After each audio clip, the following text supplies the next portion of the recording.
Recce किस तरह की, पहले ही रैकी में कत्ल करवा दिया था या कोई मौके मिस हुए थे? तो ऑडियो किस तरह की थी जो सुनवाई की, उसमें क्या था, कुछ आइडिया है? सुना है कि जी पहले बारात वाले दिन उन्होंने पूछा तो ये बारात पे गया लेकिन उनका हमला नहीं हुआ, फिर उन्होंने कहा जी हमें कंफर्म करके बताओ वलीमे पे आएगा नहीं आएगा, इस तरह की बात थी। अस्सलाम वालेकुम, आप देख रहे हैं शान पाकिस्तान और मैं हूं आपका देसी एंकर जाहिद खान।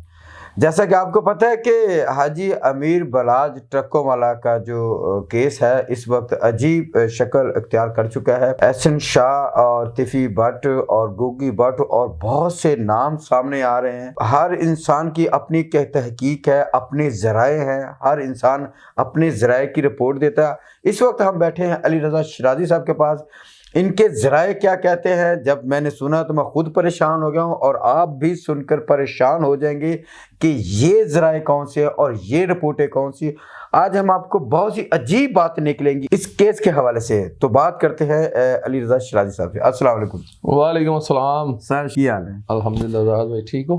अल्हम्दुलिल्लाह। शिराजी साहब, हम आपसे ये पूछना चाहते हैं कि ये जो कत्ल हुआ है बेसिक ये किस बुनियाद पे हुआ है और इसकी प्लानिंग क्या थी? हर इंसान हर जरा अपने बता रहे हैं, आप क्या कहते हैं इस हवाले से? सबसे पहले ज़ाहिद भाई, आपके चैनल को देखने वालों को मैं अपना सलाम पेश करता हूँ। और दूसरा, ये जो बलाज मर्डर हुआ है, हाजी बलाज, इसके पेरेंट्स को मैं ताज़ियत पेश करता हूँ। अल्लाह ताला उस बच्चे की आखिरी मंजिलें हैं वो आसान फरमाए, उसकी मग़फ़िरत फरमाए, उसके दर्जात बुलंद फरमाए, क्योंकि हक कत्ल जो होता है वो परवरदिगार इरशाद फरमाता है कि उसका बदला मैं खुद लेता हूँ। तो बात यह है कि ये कत्ल कैसे हुआ, किस वजूहात पर हुआ। ये जो कत्ल है इसकी बेसिक बुनियाद जो है वो दरीना दुश्मनी है और इनकी तिफी भट्ट गैंग्स के साथ जो दुश्मनी है वो तकरीबन 30-35 साल पुरानी है। तो ये दुश्मनी जो लाहौर की बड़ी पुरानी दुश्मनी चली आ रही है। इसके दादा पहले मर्डर हुए हैं, हनीफा और बाबा।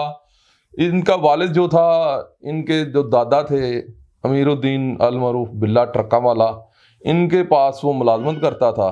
तो किसी केस में एक मर्डर इनके ऊपर पड़ जाता है तो वो ये लोग जो है ना जेल में चले जाते हैं तीनों। बलाज का वालिद भी है आरफ मीर अल मारूफ टीपू ट्रका वाला। और ये नेचुरल बात है कि जब बंदा किसी की ज़मानत कराने लगता है तो सबसे पहले अपने बंदे की ज़मानत कराता है। तो ये क्रिमिनल जो रिकॉर्ड है उसके हिसाब से ये कहते हैं कि ये बेस बन गई है।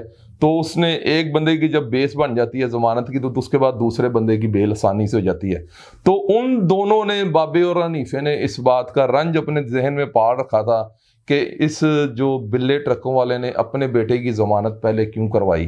तो जब वो लोग ज़मानत के बाद रिहा होते हैं तो उन्होंने इस बात का रंज इस बात से निकाला कि वो अपने ही डेरे पर बैठे, नमाज के बाद बैठा हुआ था बिल्ला ट्रका वाला, तो इन्होंने आके उसको शूट कर दिया तो वो मर्डर हो जाता है। इसका मतलब वो भी अपने ही लोगों के हाथ कत्ल हुए थे? आप कह सकते हैं कि वो भी अपने ही जो गार्ड थे उनके हाथों से ही मारे गए। लोग हुए ना? जी बिल्कुल, उनके ही वो गार्ड थे, उसका वालिद भी उसका गार्ड था और वो भी उनके ही गार्ड थे। अच्छा, एहसन शाह ने जो रैकी की है, हमें जो बाकी इंटरव्यूज में बताया गया है कि रैकी के 5 करोड़ में डील हुई थी, 60 लाख के 50 लाख एडवांस दिए गए थे।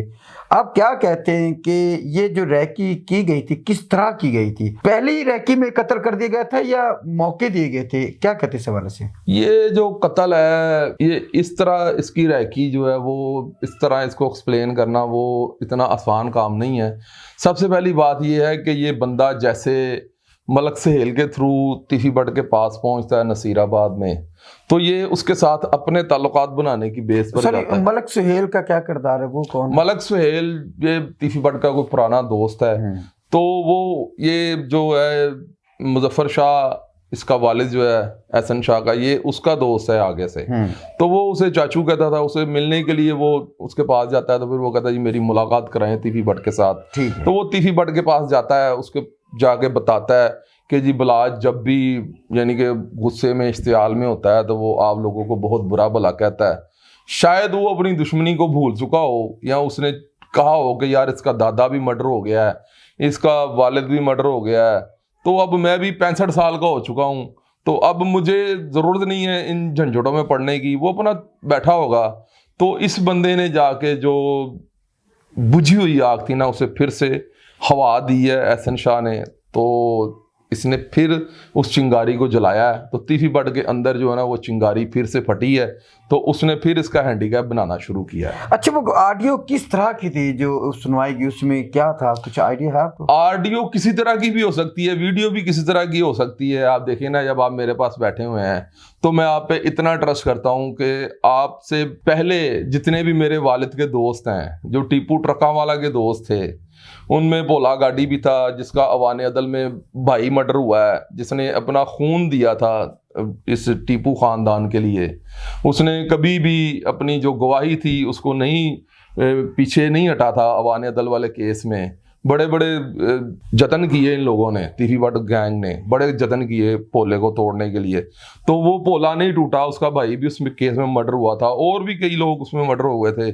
खुद जो आरफ मीर टीपू थे वो भी उसमें जख्मी हुए थे। तो उसने कभी भी इन लोगों को कामयाब नहीं होने दिया था, वो केस चल रहा था। तो काफ़ी हद तक उन लोगों ने कोशिश की थी उसको बिठाने की। सबसे पहले जब ये बिलाज अपने वालिद के मर्डर के बाद डेरे पे अपनी सीट संभालता है, तो वो जितने भी पुराने उसके वालिद के दोस्त थे उनको वहाँ से वो भेज देता है कि आपको किसी को भी यहाँ पे रहने की ज़रूरत नहीं है। इवन के इसके दादे का जो दोस्त था, बाबा हस्सा उसे बोलते हैं, उसको भी इसने निकाल दिया था वहाँ से। वो बुजुर्ग आदमी था, वो जाहिर बात उसके दादे का दोस्त था, तो आगे से टीपू जो था उसको उसने उंगली पकड़कर चलाना सिखाया था, उसको भी निकाल दिया। और जितने भी इवन लोग थे उनको भी निकाल दिया। और अंदरूनी बातें हैं कि ये अपने ससुर से भी नहीं बोलता था। तो ये उसकी एक ज़ाती ओपिनियन ये थी कि मैं अपने दोस्त जो मेरे हम उम्र हैं, ये बड़े वफादार हैं और ये उन पर ट्रस्ट करता था। तो जिसका उसे रिजल्ट ये मिला है कि उसको इतना बेवफा और इतना यानी कि संग दिल और इतना बड़ा जो उसे क्रिमिनल बंदा मिला है कि जिसने उसको ही निगल लिया है। अब आपका सवाल ये था कि ये बंदे ने इसके साथ क्या क्या किया है। रैकी किस तरह की, पहले ही रैकी में कत्ल करवा दिया था या कोई मौके मिस हुए थे? ये देखें, हमने सुना है कि जी पहले बारात वाले दिन उन्होंने पूछा तो ये बारात पे गया लेकिन उनका हमला नहीं हुआ, फिर उन्होंने कहा जी हमें कंफर्म करके बताओ वलीमे पे आएगा नहीं आएगा, इस तरह की बात थी। अच्छा देखें, ये मेरी बात आपको मैं समझाने की कोशिश करता हूँ इस एंगल से कि देखें, ये जो किसी इस तरह का हाई फाई बंदे का मर्डर होता है ना, जिसके पास बुलेट प्रूफ गाड़ियाँ भी होती हैं और उसे बुलेट प्रूफ जैकेट भी पहनी होती है और वो दुश्मनदार भी होता है, उसके पास 7, 15, 20 गनमैन आम तौर पर होते हैं, ठीक है। उसका हैंडीकैप बनाना या उसकी रैकी करना कोई इतना आसान काम नहीं होता। ये पता नहीं कितनी देर से उसके साथ कर रहा था। पुलिस ने इन्वेस्टिगेट किया ना, वो तकरीबन 1 महीने से जो ना इसकी जो कॉल डिटेल है ना, वो तीफी बढ़ के किसी करीबी बंदे के साथ इसकी ना निकली है कॉल। तो क्योंकि वो तो मोबाइल यूज़ करता नहीं है तीफी बट, ठीक है, तो ये तो इन्होंने किसी ऐसे बंदे के साथ इसकी अटैचमेंट निकाली है, तो इस पर जो है ना शुबात जो जाहिर किया है किसी ने, तो किसी अंदर के बंदे ने इस पर जो निकाली है खार, तो फिर ये पकड़ा गया। अदरवाइज तीफी बट तो मोबाइल यूज़ करता ही नहीं, तो ना गोगी बट मोबाइल यूज़ करता है, वो तो अपने व्हाट्सएप वगैरह पे बात करते हैं। आप क्या कहते हैं, एहसन शाह ने रैकी की कत्ल करवाया, किस वजह से पकड़ा गया है? ये एहसन शाह की पर्सनैलिटी जेलिसी है। वो जब भी किसी निजी महफिल में जाता था तो लोग बलाज को देख के ये ज़ीरो हो जाता था। उससे पहले ये पूरा बलाज था, अंदरून शहर में ये पूरा बलाज था। ये समझ लें कि ये बलाज को कोई नहीं जानता था, ये समझ ले बलाज बना हुआ था। अंदरून शहर में जितने भी लोगों से बत्ताखोरी और जितने भी लोग वहाँ पे कमज़ोर दिल के होते हैं, जिनकी बेटियाँ दुबई जा रही होती हैं या कुछ भी, वो उनसे पैसे ले रहा था और उनसे कुछ भी कर रहा था, फैसले करवा रहा था। हालांकि इसका वालिद बड़ा शरीफ आदमी था, इसके दादा जो थे वो संत नगर मस्जिद है उसमें खतीब थे, तो इसका ख़ानदानी जो बैकग्राउंड है वो तो अच्छा है। तो ये लड़का शक्ल से तो बड़ा मासूम लगता था, तो वो बलाज इसका धोखा खा गया होगा। लेकिन एक इंटरव्यू में हमारे एक हैं दोस्त जिन्होंने ये कहा कि जिनकी फैमिली जो है एक सूदखोर थी, ज़मीनों का कारोबार करती थी, प्लॉट का, कोई इस तरह का मामला था। आप कह रहे हैं कि इनकी फैमिली बहुत अच्छी थी, किस तरह हम देखेंगे इनको? एक्चुअली भला क्या है, ये तो ब्लो द बेल्ट किसी के ऊपर ये इल्ज़ाम लगाने वाली बात होती है, किसी के किरदार कुशी करने के लिए। अब देखें वो 2 माह बाद बाहर आ जाएगा या 3 माह लग जाएंगे उसको, जैसे भी वो उसके ऊपर कौन सा कोई बम धमाके का पर्चा हो जाना है, ठीक है, यही पर्चा उस पर होया है तो उसने बाहर आ जाना है। आप क्या कहते हैं जब बाहर आएगा तो बलाज के जो, मेरा ये ख्याल है कि अगर उसके दिल में एक राई बराबर भी इंसानियत हुई ना, तो वो अंदर जाके अपने आप को ख़त्म कर लेगा, खुदकुशी कर लेगा। कौन? एहसन शाह? एहसन शाह। नहीं तो बाहर आएगा तो उसको जो मोहल्ले में जमीन पे झाड़ू फेरने वाले होते हैं ना, वो लोग उसे झाड़ुओं से मार मार के खत्म कर देंगे। मेरी जाती ओपिनियन ये है, बचना मुश्किल है। एहसन शाह के लिए मेरी ये जाती ओपिनियन ये है कि इस तरह के लोग जो है ना, वो माशरा उनके लिए बिल्कुल जो है ना जगह तंग कर देता है। उनके लिए माशरे में कोई जगह नहीं होती।